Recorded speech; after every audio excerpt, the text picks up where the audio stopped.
Document. Part 1. The Grand Hall of the Velnari Dominion was a place of impossible beauty. Its walls were not built, but grown from living crystal that shimmered with a soft, internal light. The air was cool and carried a faint scent like ozone and distant rain. Here, in this heart of an empire older than human civilization, a small group of humans stood out like a smear of mud on a perfect pearl. General Danwu led the delegation. His uniform was clean but worn, its fabric coarse compared to the flowing, iridescent robes of the Velnari nobles, who watched them with undisguised curiosity and disdain. Behind him stood his aide, Captain Jiho. Jiho said nothing. He simply stood at ease, his eyes calm as he took in the room. He looked ordinary, just another soldier from a backwater species.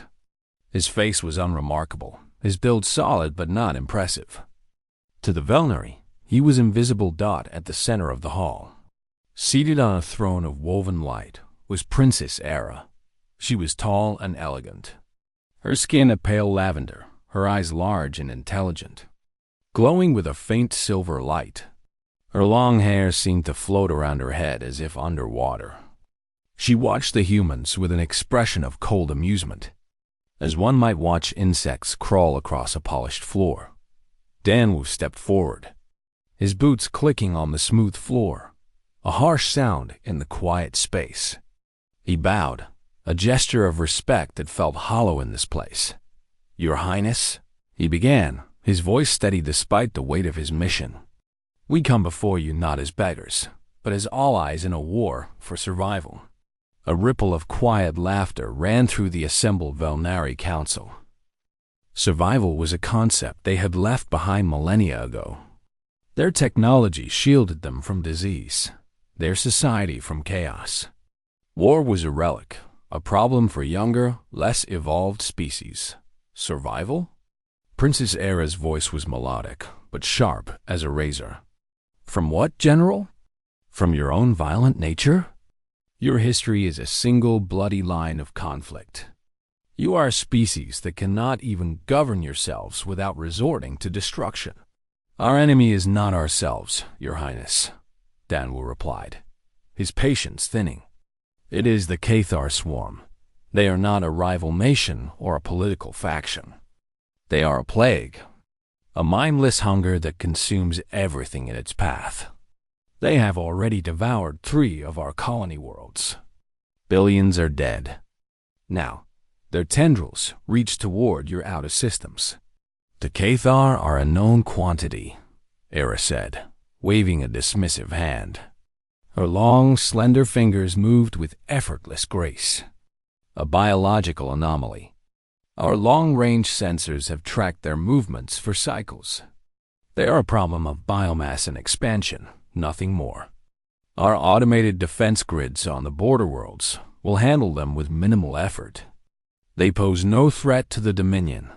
"That is where you are wrong," Jiho said, his voice quiet but clear enough to cut through the hum of the hall. All eyes turned to him. It was the first time he had spoken. Danwu shot him a warning look, but it was too late.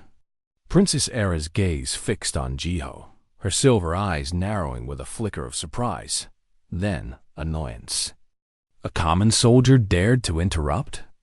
"You speak?" she asked, her voice dripping with condescension.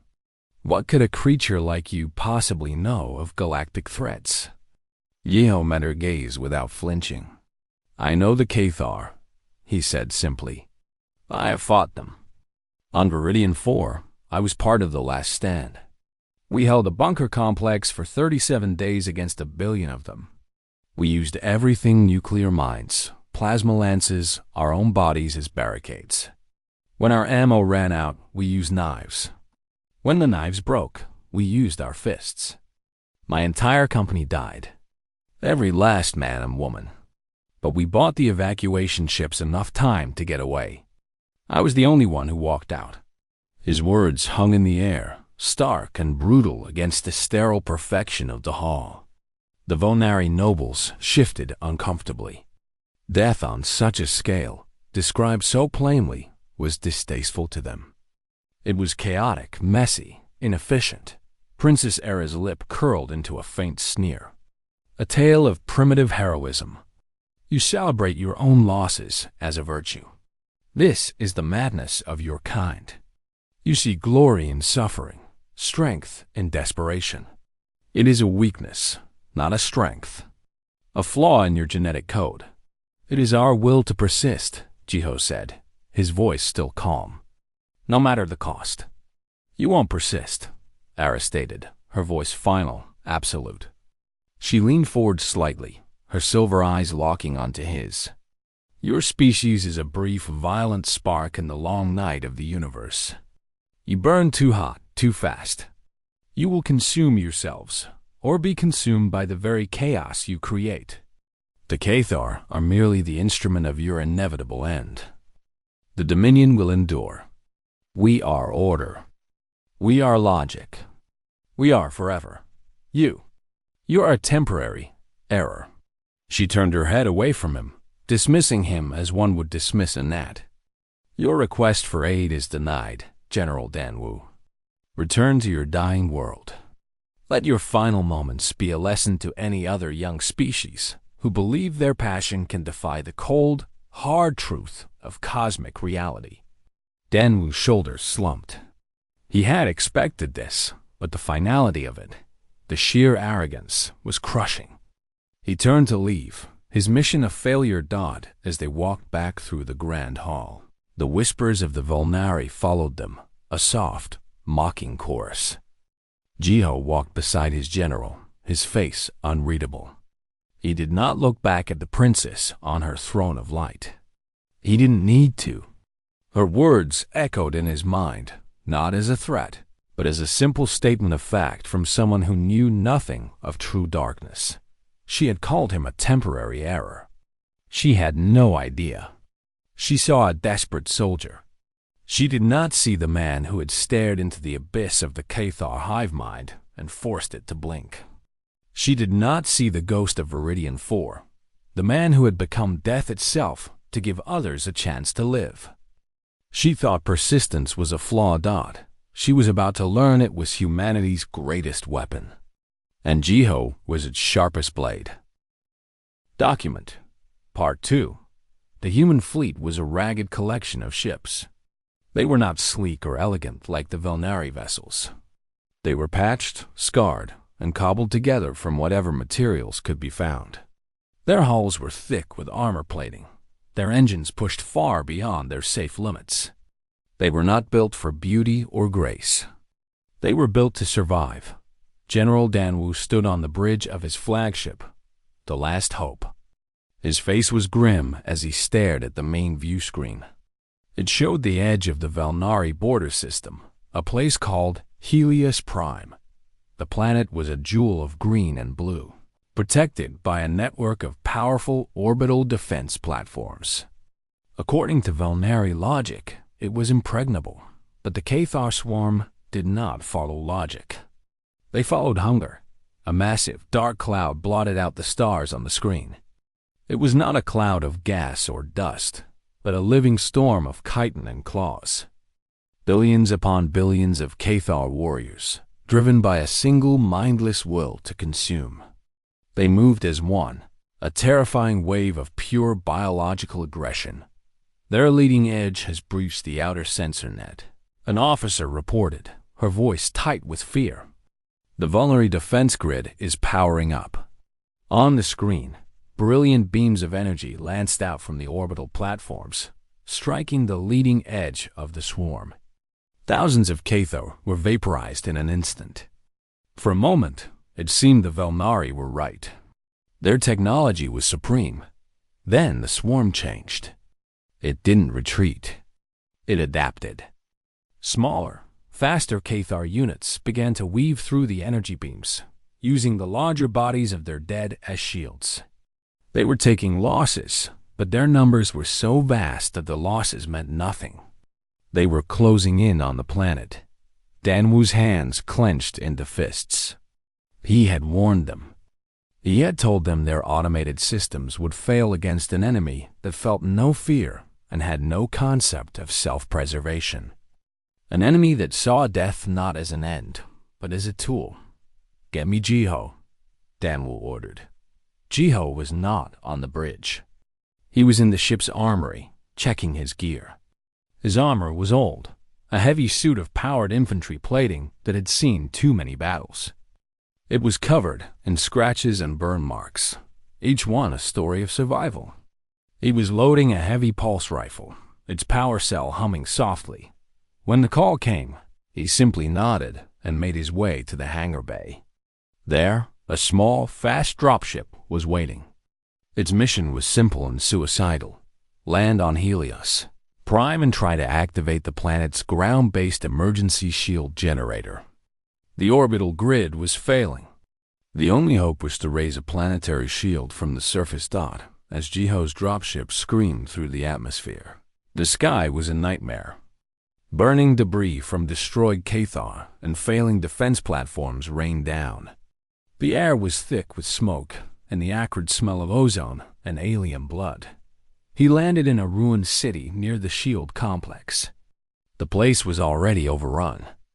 Cathar warriors, the size of large dogs with razor-sharp limbs and dripping mandibles, scuttled through the streets.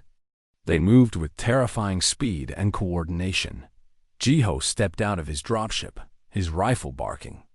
Pulse rounds tore through the chitinous bodies, blowing them apart. He moved with a calm, brutal efficiency. He wasn't just fighting. He was clearing a path. Every step he took was precise. Every shot counted. He was a machine of war, forged in the fires of 100 lost battles. Inside the shield complex, he found the control room. The Volnari technicians who had been stationed there were gone, likely evacuated or dead. The main console was dark. The Cathar had damaged the primary power conduit. Jiho didn't hesitate. He ripped open a maintenance panel and began to work. His hands, though clad in thick armored gloves, moved with surprising delicacy. He rerouted power from the building's backup generators, bypassing the damaged lines. Sparks flew, and the console flickered to life. He entered the command sequence he'd been given. A low hum filled the air as the planetary shield began to rise. On the view screen in the control room, he saw a shimmering blue dome spreading across the sky, pushing back the Cathar assault. For a moment, there was silence. Then, a new sound reached his ears. Not the skittering of Cathar, but the soft, panicked breathing of someone hiding. From behind a bank of servers, a figure emerged. It was Princess Era. Her lavender skin was smudged with dirt, her elegant robes torn. Her silver eyes were wide with terror. She had been on the planet for an inspection tour when the attack began. Her personal guard had been slaughtered trying to get her to an evacuation shuttle. She had run and hidden, and now she was trapped. She looked at Jiho, the human soldier she had dismissed as a primitive error. He was covered in gore, his armor dented and scorched, his face streaked with grime. He looked like a demon from her worst nightmares. "You," she stammered, her voice trembling. "You are the one from the council chamber." Jiho looked at her, then back at the console. The shield was holding, but it wouldn't last forever. The Cathar were throwing everything they had at it. "Your Highness," he said, his voice flat. "We need to leave, now." He grabbed her arm, his grip firm but not cruel. She flinched at his touch, expecting violence. But there was none. He was simply ensuring she wouldn't freeze in place. He led her back to his dropship, fighting off waves of Cathar that swarmed the complex. He used his body as a shield, taking hits on his armor that would have killed a normal man. He never once let go of her dot as the dropship lifted off. Leaving the overrun city below, Era looked at him. The arrogance was gone from her face, replaced by a dawning, horrified realization. This human, this creature she had deemed unworthy of existence, had just saved her life and the lives of millions on this planet. He hadn't done it for glory or reward. He had done it because it was the right thing to do. She remembered her words in the Grand Hall. You won't persist. She had been so sure, so certain of her own people's superiority. Now, looking at the quiet, bloodied soldier who had just defied an impossible enemy, she wondered if she had been wrong. She had thought him weak because he was mortal. She was beginning to understand that his mortality was his strength. He knew he could die, and he fought anyway. She was unaware that the man sitting next to her, staring out at the burning sky, was not just a soldier. He was the embodiment of humanity's promise, that even in the face of absolute darkness, they would not stop. They would not yield. They would persist. And in their persistence, they would become something more than their enemies could ever comprehend. He was death itself to those who threatened his kind, and he was just getting started. Document Part 3. The dropship shuddered as it broke through the upper atmosphere of Helios Prime. Outside, the sky was a battlefield. The blue dome of the planetary shield held firm, but it was buckling under the endless tide of the Cathar swarm. The alien creatures threw themselves against it in waves, their bodies exploding on impact, their biomass slowly wearing down the energy field. It was a war of attrition, and the Cathar had no fear of losing. Inside the cramped cockpit, Princess Era sat strapped into the co-pilot's seat.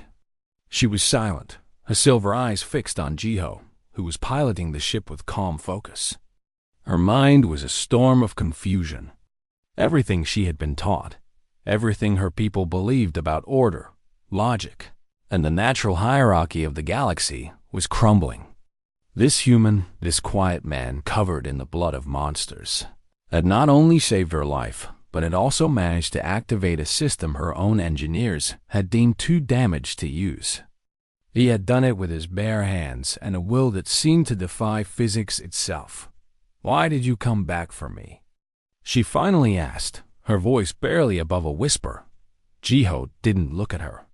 His eyes stayed on the navigation screen, plotting a course through the debris field of destroyed Velnari defense platforms.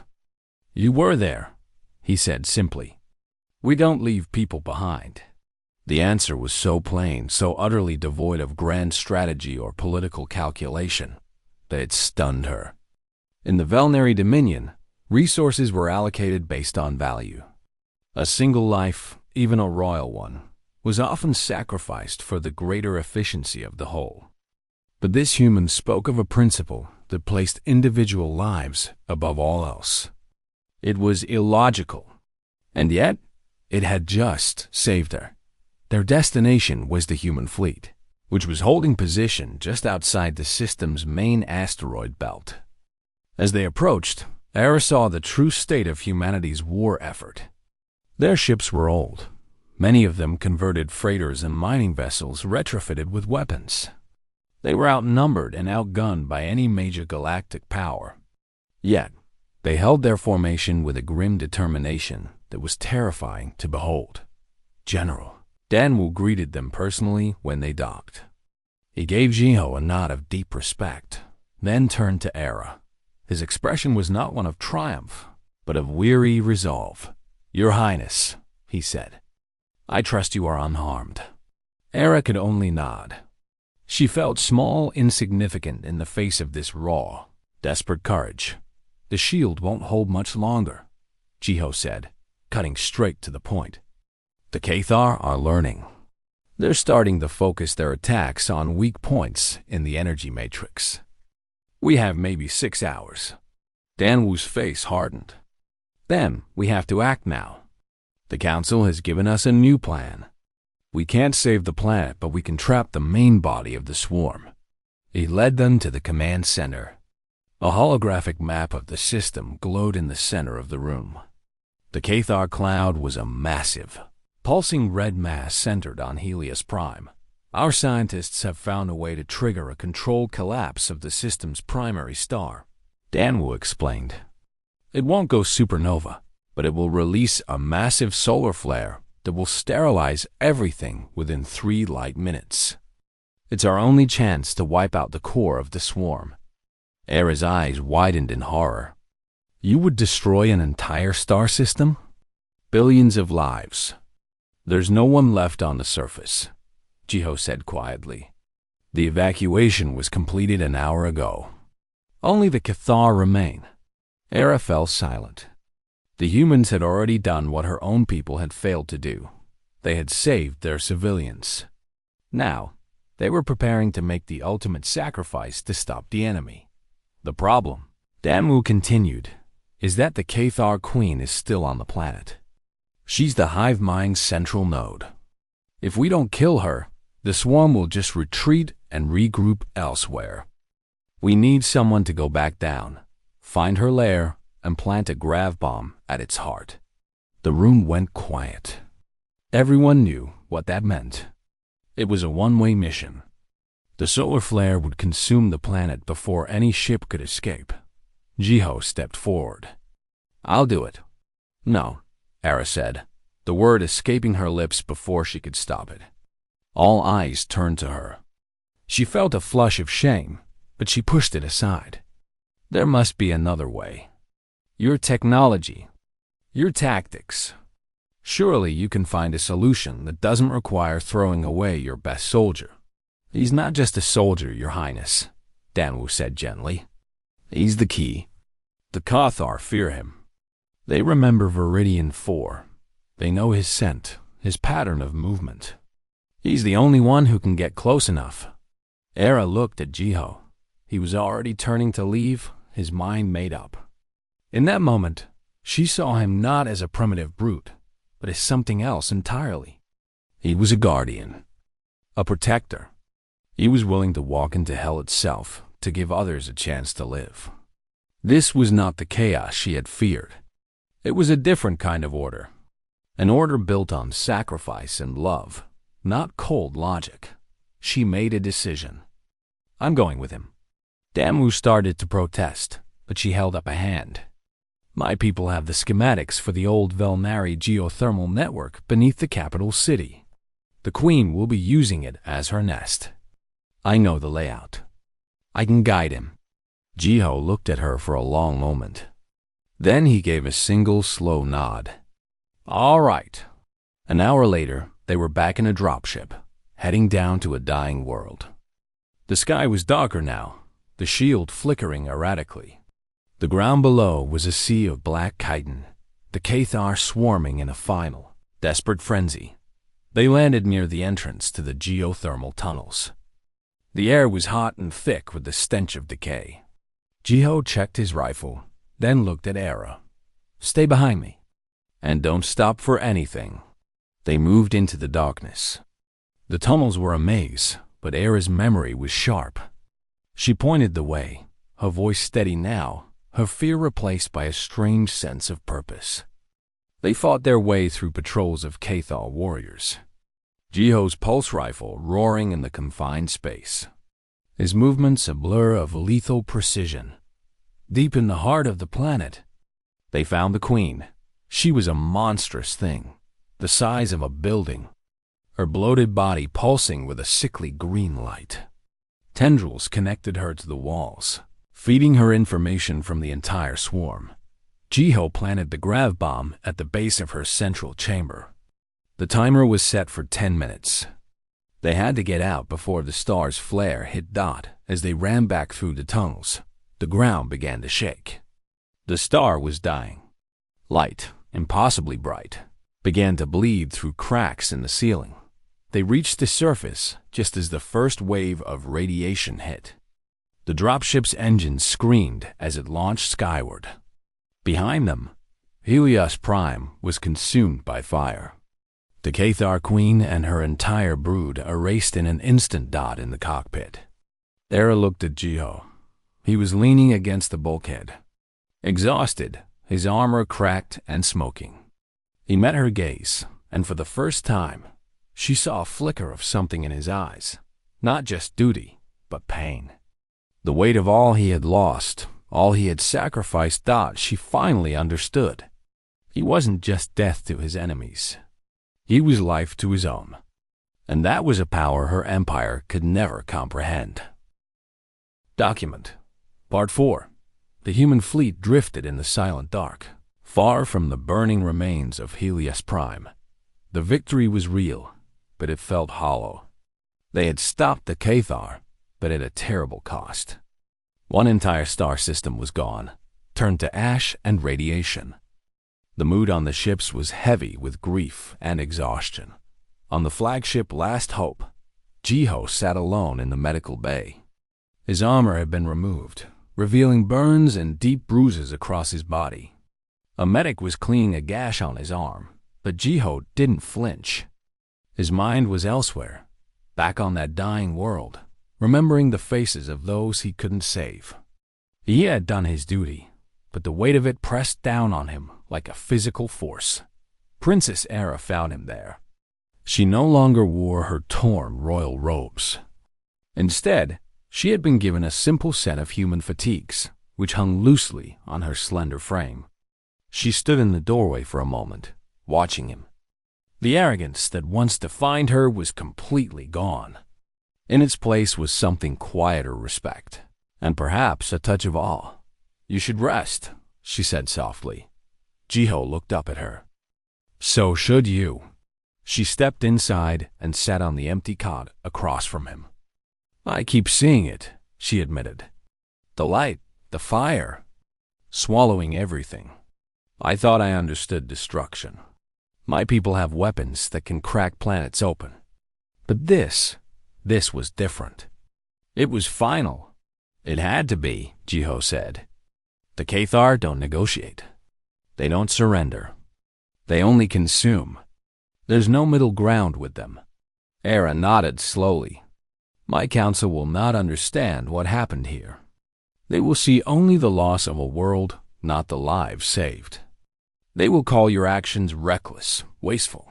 "Let them," Jiho replied, his voice flat. "We didn't do it for them." "No," Era agreed. "You did it for your own. That is what I'm starting to understand." She paused, choosing her words carefully. "In the Velnari Dominion, we believe that survival is a matter of efficiency. We remove weakness. We plan for every outcome. We eliminate risk, but you embrace risk. You carry your dead with you. You fight for people you'll never meet. It makes no sense, and yet, it works." Jiho finally looked directly at her. "It's not about making sense. It's about making sure the next person has a chance, even if you don't live to see it." Before Era could respond, an alarm blared through the ship. Red lights flashed along the corridors. General Damu's voice came over the intercom, urgent and sharp. "All hands to battle stations. We have incoming contact. Multiple signatures. Unknown origin." Jiho was on his feet in an instant, ignoring the medic's protest. He grabbed his helmet and moved toward the bridge, Era close behind. On the main view screen, space was no longer empty. Dozens of massive ships were dropping out of warp, forming a perfect, silent blockade between the human fleet and the safety of deep space. These were not Cathar vessels. They were sleek, elegant, and unmistakably Velnari. But they were not here to help Dot. At the center of the formation was the Eternal Dawn, the personal command vessel of the Velnari High Council. Its hull gleamed with cold silver light. A communication channel opened. The face that appeared on the screen was old and severe, with eyes that held no warmth. It was Elder Vus, the head of the Velnari ruling council.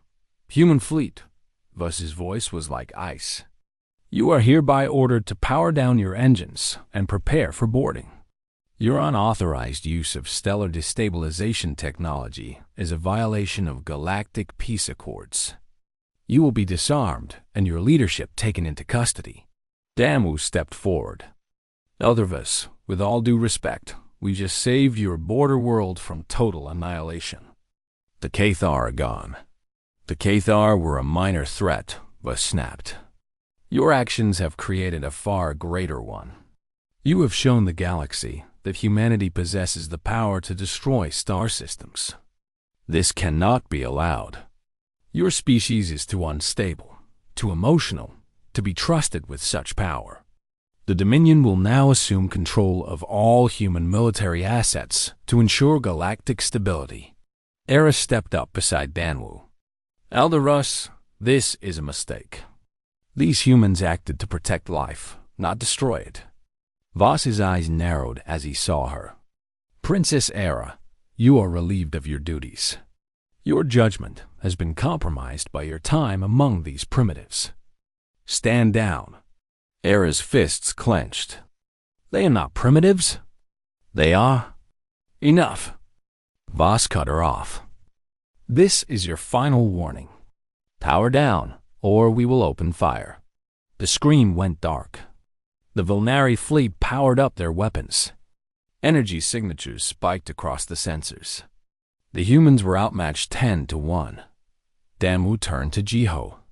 What do you think? Jiho stared at the enemy fleet. He saw not just ships, but the same arrogance that had nearly doomed Helios Prime. They feared what they didn't understand. They fear humanity's heart. We can't win a straight fight, Jiho said quietly. But they don't know how we fight. He turned to the comms officer. Patch me through to all ships. Open frequency. A moment later, Jiho's voice echoed across the entire human fleet. This is Captain Jiho.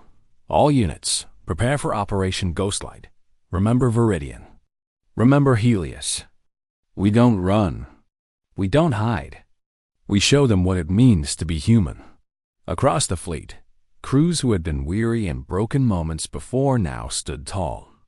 They knew what was coming. They had trained for this. It was a last resort tactic, born from desperation on 100 lost worlds. It wasn't about winning. It was about making the enemy pay so dearly for their victory that they would never forget it.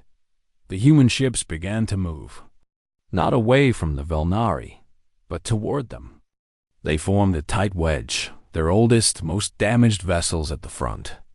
They were going to ram. Era watched in stunned silence. They're going to sacrifice themselves. No, Jiho said, his eyes fixed on the screen. They're going to give us a chance. He turned to Danwu. Get the princess to the escape pods. Now, what about you? Danwu asked. Jiho picked up his rifle and headed for the hangar. I have one more job to do. As the human fleet charged, the Volnari opened fire. Beams of pure energy tore through the leading ships, vaporizing them instantly. But the humans kept coming, their ships breaking apart. Their debris creating a chaotic cloud that confused Volnari targeting systems in the middle of the chaos. A single fast stealth shuttle detached from the Last Hope. It was painted black, its engines muffled, its signature almost invisible. Inside was Jiho. His target was the Eternal Dawn. He wasn't going to destroy it. He was going to board it. While the rest of humanity made their stand, Jiho slipped through the battle like a shadow. He used the wreckage of his own people's ships as cover, riding the shock waves of explosions to mask his approach. He landed on the hull of the Volnari flagship, his magnetic boots holding him in place. He cut through the outer armor with a plasma torch and dropped into a service corridor. Inside, the ship was quiet, pristine. Alarms were blaring about the battle outside, but the crew was focused on their screens, confident in their superiority. Jiho moved like a ghost. He disabled security drones with precise shots, bypassed locked doors with tools scavenged from his belt. He was heading for the bridge. Elder Voss was still on the command deck, watching the human fleet be systematically destroyed. He felt a grim satisfaction. The chaotic threat was being erased, just as logic demanded. Then the main door to the bridge hissed open. Jiho stood there, covered in soot and blood, his rifle slung over his shoulder. He wasn't aiming it. He just stood there, looking at Voss. Voss stared back, his face a mask of disbelief. How did you get here? Jiho took a step forward. You think you understand us. You think we're just animals with guns. But you're wrong. He walked slowly toward the Elder, ignoring the guards who raised their weapons but hesitated to fire on the bridge. We don't fight because we love violence, Jiho said, his voice low and steady. We fight because we love what we're protecting. You took that away from us a long time ago. You forgot what it means to care about something more than yourself. He stopped a few feet from Vus. You can take our ships. You can take our weapons. But you will never take our will to persist. And as long as one of us is left, we will keep fighting for the next person's tomorrow. Outside, the last of the human fleet exploded in a silent flash of light. But on the bridge of the eternal dawn, a single human stood unbowed. Elder Voss looked into Jiho's eyes and saw something he had never seen before. Not rage, not fear, but an unbreakable calm. In that moment, he realized his terrible mistake. He hadn't been facing a primitive species. He had been facing death itself, the kind of death that comes for those who threaten life. And it had just walked onto his ship. Document. Part 5. The bridge of the eternal dawn was silent. The only sound was the low hum of the ship's systems and the distant echo of alarms from the battle outside. Elder Vus stood frozen, his silver eyes wide with a fear he had never known. He had spent his life believing in the unshakable order of the universe, in the cold certainty of logic. But the man standing before him defied all logic. He was alone, unarmed in any meaningful way, yet he radiated a power that made the grand throne room feel small and fragile. Jiho didn't move. He simply waited. He knew the guards wouldn't shoot. Not here. Not with their leader so close. And even if they did, it wouldn't matter.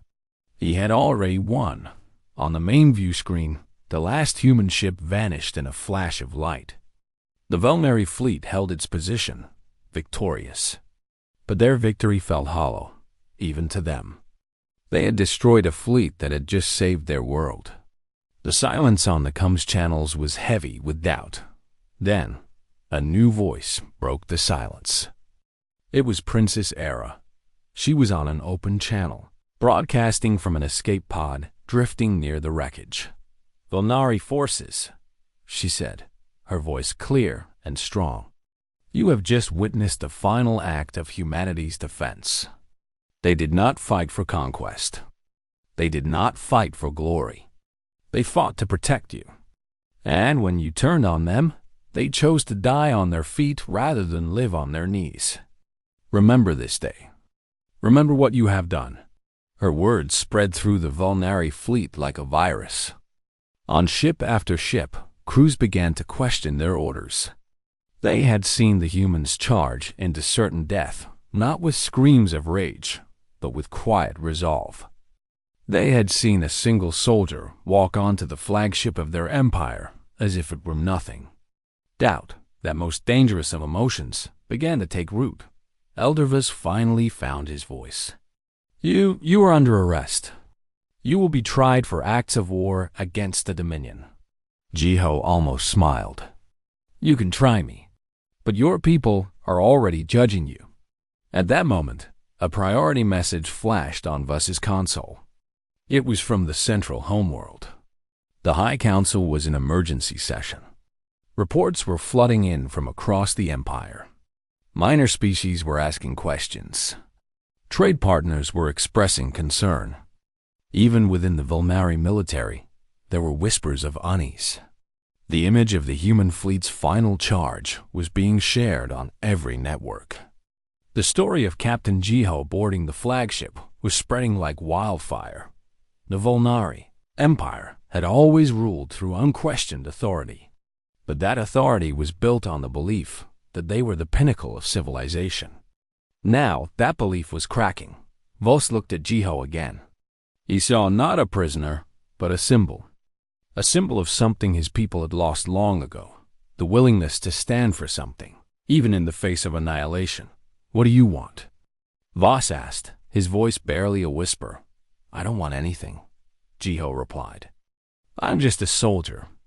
But my people, they just want a chance to exist, to build, to grow, to make their own mistakes. You don't have to like us. You don't have to trust us, but you can erase us. We won't let you." Outside, the Valnari fleet began to power down their weapons. Ship by ship, the aggressive energy signatures faded. The blockade was breaking. Aboard her escape pod, Era watched the change unfold. She activated her comms again. "Eldervis, the choice is yours. You can continue down this path and tear the Dominion apart from within. Or you can honor the sacrifice that was made for you." Voss closed his eyes. He thought of the ancient texts of the founding principles of the Dominion. They had been meant to preserve life, not control it. Somewhere along the way, they had forgotten that. "Stand down," he ordered his fleet. "All units, stand down." The order was met with stunned silence, then a wave of relief. The tension in the system broke like a dam. Jiho turned and walked toward the exit. No one stopped him. The guards parted, their faces filled with a new kind of respect. He returned to his stealth shuttle and flew back to the escape pod where Era was waiting. When he docked, she was there to meet him. "You did it," she said. "No," he said, shaking his head. "We all did. Every human who ever stood their ground. Everyone who ever said no more." Back on the Valnari homeworld, the High Council was in chaos. But a new voice was rising. Princess Uraz. She spoke not of punishment, but of partnership. She told them the truth about humanity, that they were flawed, yes, but also fiercely protective, endlessly creative, and unbreakably resilient. She argued that the galaxy was not a place for one perfect order, but for many different kinds of life, each with its own value. It would take time. There would be resistance. But the seed had been planted. Months later, a new treaty was signed. The Human Alliance was recognized as a sovereign power. They were granted protectorate status over several former border worlds, including the slowly healing Helios Prime. It was not full equality, but it was a start. Jiho stood on the surface of a new colony world, watching the sun rise over a field of young crops. He was no longer in uniform. He wore simple clothes, his rifle stored away. He had earned his rest. Era found him there. She had given up her title, choosing instead to serve as an ambassador between their peoples. "They're calling you a hero," she said, standing beside him. Jiho shook his head. "I'm just a man who did his job." "That's the point," Era said softly. "Your entire species is made of people who just do their jobs, even when it costs them everything. That's why you persist. That's why you'll always persist." She remembered her words from that first meeting in the Grand Hall. "You won't persist." She had been so sure, so arrogant. Now, she understood the truth. Humanity's persistence wasn't a flaw. It was a promise. A promise to keep fighting, keep building, keep hoping, no matter how dark the night became. And in that promise, she saw the future of the galaxy, not a single, rigid order, but a chorus of different voices, each singing their own song of survival. At the heart of that chorus was a quiet human soldier who had shown them all that true strength wasn't in never falling, but in always getting back up. He was death to those who threatened life, but to those he protected, he was hope itself. And hope, it turned out, was the one thing in the universe that could never be truly extinguished.